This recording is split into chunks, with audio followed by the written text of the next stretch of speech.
राधे राधे मेरे प्यारे भाइयों बहनों माताओं व बंधुओं।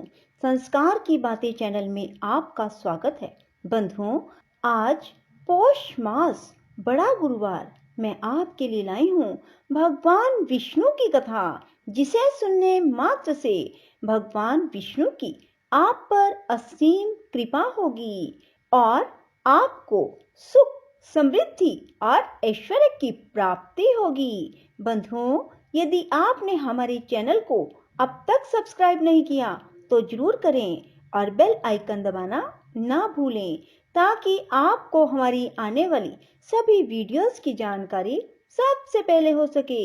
बंधुओं, वीडियो को पूरी सुने। सुनने के बाद कमेंट बॉक्स में जय विष्णु भगवान जरूर लिखें। बोलो विष्णु भगवान की जय हो। भगवान विष्णु कहते हैं, राजन, कृकल वैश्य सब तीर्थों की यात्रा पूरी करके अपने साथियों के साथ बड़े आनंद से घर की ओर लौटे। वे सोचते थे, मेरा संसार में जन्म लेना सफल हो गया, मेरे सब पितर स्वर्ग को चले गए होंगे। वे इस प्रकार विचार कर ही रहे थे कि एक दिव्य रूपधारी विशाल काय पुरुष उनके पितामहों को प्रत्यक्ष रूप से बांधकर सामने प्रकट हुए और बोले, वैश्य, तुम्हारा पुण्य उत्तम नहीं है, तुम्हें तीर्थ यात्रा का फल नहीं मिला, तुमने व्यर्थ ही इतना परिश्रम किया। यह सुनकर कृकल वैश्य दुख से पीड़ित हो गए। उन्होंने पूछा, आप कौन हैं जो ऐसी बात कह रहे हैं?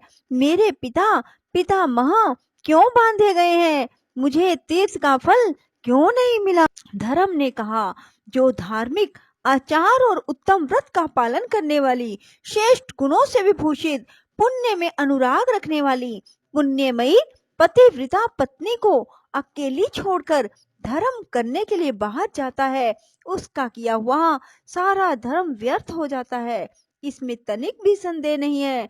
जो सब प्रकार के सदाचार में संलग्न रहने वाली, प्रशंसा के योग्य आचरण वाली, धर्म साधन में तत्पर, सदा पतिव्रत्य का पालन करने वाली, सब बातों को जानने वाली, ज्ञान की अनुरागिनी है, ऐसी गुणवती, पुण्यवती और महासती नारी जिसकी पत्नी हो, उसके घर में सर्वदा देवता निवास करते हैं।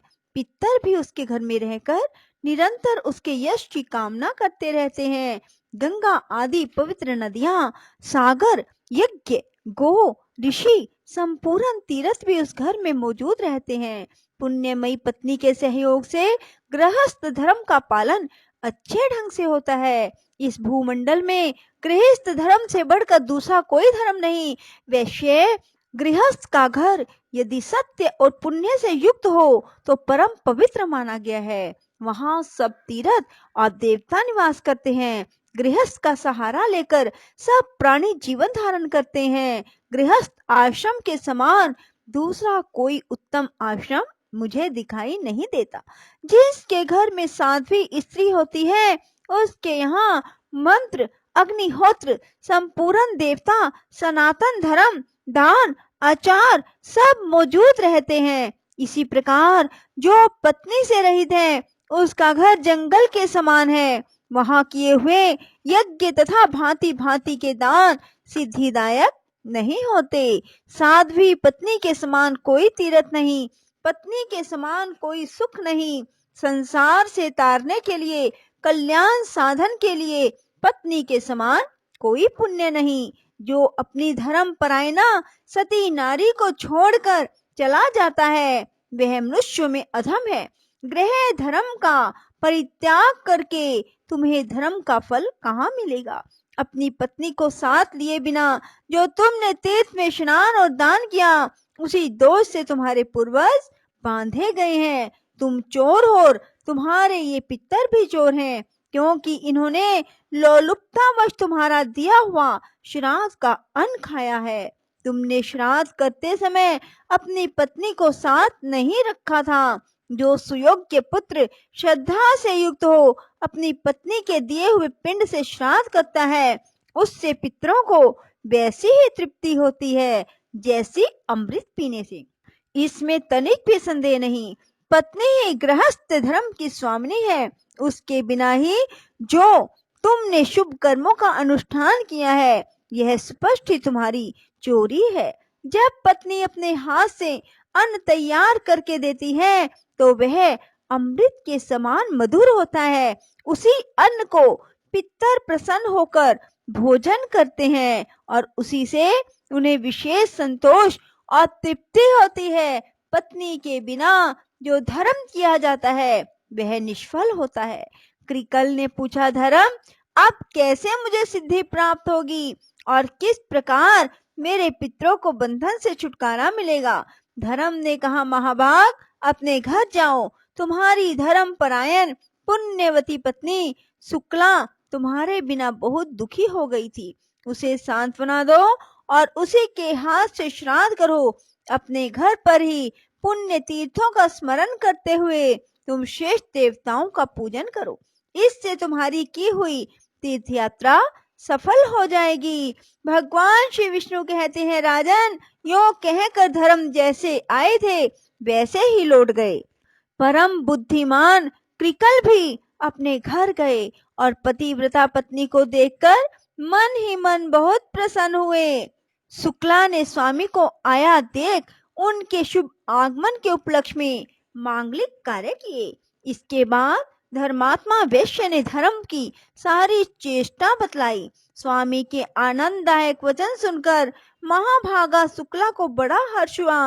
उसके बाद कृकल ने घर पर ही रहकर पत्नी के साथ श्रद्धा पूर्वक श्राद्ध और देव पूजन आदि पुण्य कर्म का अनुष्ठान किया। इससे प्रसन्न होकर देवता, पितर और मुनिगण विमानों के द्वारा वहां आए और महात्मा कृकल और उसकी महानुभावा पत्नी दोनों की सराहना करने लगे। मैं, ब्रह्मा और महादेव जी भी अपनी अपनी देवी के साथ वहां गए। संपूर्ण देवता उस सती के सत्य से संतुष्ट थे। सब ने उन दोनों पति पत्नी से कहा, सुव्रत, तुम्हारा कल्याण हो, तुम अपनी पत्नी के साथ वर मांगो।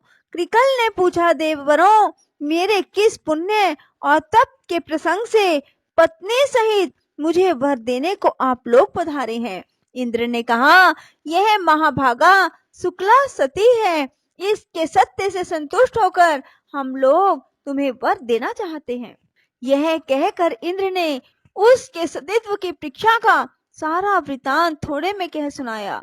उसके सदाचार का महात्म सुनकर उसके स्वामी को बड़ी प्रसन्नता हुई। हर्ष उल्लास से कृकल के नेत्र डबडबा आए। धर्मात्मा वैश्य ने पत्नी के साथ समस्त देवताओं को बारंबार साष्टांग प्रणाम किया और कहा, महाभाग देवगण, आप सब लोग प्रसन्न हो। तीनों सनातन देवता ब्रह्मा, विष्णु, शिव हम पर संतुष्ट हो। अन्य जो पुण्य आत्मा ऋषि मुझ पर कृपा करके यहाँ पधारे हैं वे भी प्रसन्नता प्राप्त करें। मैं सदा भगवान की भक्ति करता रहूं। आप लोगों की कृपा से धर्म तथा सत्य में मेरा निरंतर अनुराग बना रहे। इसके बाद अंत में पत्नी और पितर के साथ मैं भगवान श्री विष्णु के धाम में जाना चाहता हूँ। देवता बोले, महाभाग एवं अस्तु, यह सब कुछ तुम्हें प्राप्त होगा। भगवान श्री विष्णु ने कहा, राजन, यह कहकर देवताओं ने उन दोनों पति पत्नी के ऊपर फूलों की वर्षा की, ललित, मधुर और पवित्र संगीत सुनाया। वर देकर वे उस पतिव्रता की स्तुति करते हुए अपने अपने लोक को चले गए। इस परम उत्तम और पवित्र उपाख्यान मैंने पूर्ण रूप से तुम्हें सुनाया। राजन, जो मनुष्य इसे सुनता है वह सब पापों से मुक्त हो जाता है। स्त्री मात्र को शुक्ला का उपाख्यान श्रद्धा पूर्वक सुनना चाहिए। इसके श्रवण से वह सौभाग्य, स्थित्व, पुत्र पौत्रों से युक्त होती है। इतना ही नहीं, पति के साथ सुखी रहकर वह निरंतर आनंद का अनुभव करती है। बोलो विष्णु भगवान की जय हो। राधे राधे। जय श्री कृष्णा। बंधुओं, यदि आपको हमारी वीडियो पसंद आए तो इसे लाइक करें और शेयर भी जरूर करें। धन्यवाद।